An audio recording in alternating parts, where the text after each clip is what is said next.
Pour nous, au départ, on était parti sur le terme de la dignité, globalement. C'est-à-dire qu'aujourd'hui, il est important que chacun puisse vivre dignement. Et au regard des enjeux qu'on vit, on a souhaité les associer à la liberté et à la paix, puisqu'aujourd'hui, on est comme dans un contexte de tension. On est dans un contexte où on a un sentiment qui est de plus en plus instable et la paix, il n'y a rien de mieux pour pouvoir revenir sur un facteur de stabilité. Et donc c'est vraiment ce message de paix qui pour nous est essentiel, mais qu'on pourra atteindre que si on respecte le principe de dignité de chacun.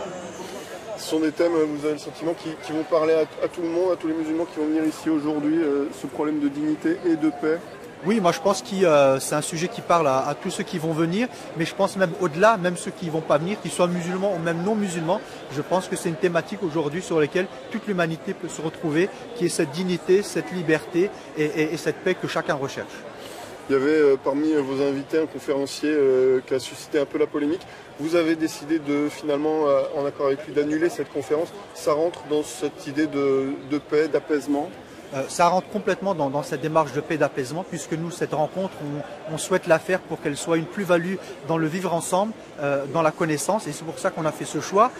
Mais en même temps, on regrette ce qui a pu se dire autour, la polémique qui n'était pas justifiée de notre point de vue, mais au regard de l'intérêt général qu'on s'est fixé au niveau de l'association, on a préféré donc vraiment favoriser cette paix, cette sérénité à Mulhouse qu'on vit depuis longtemps, et on y contribue régulièrement.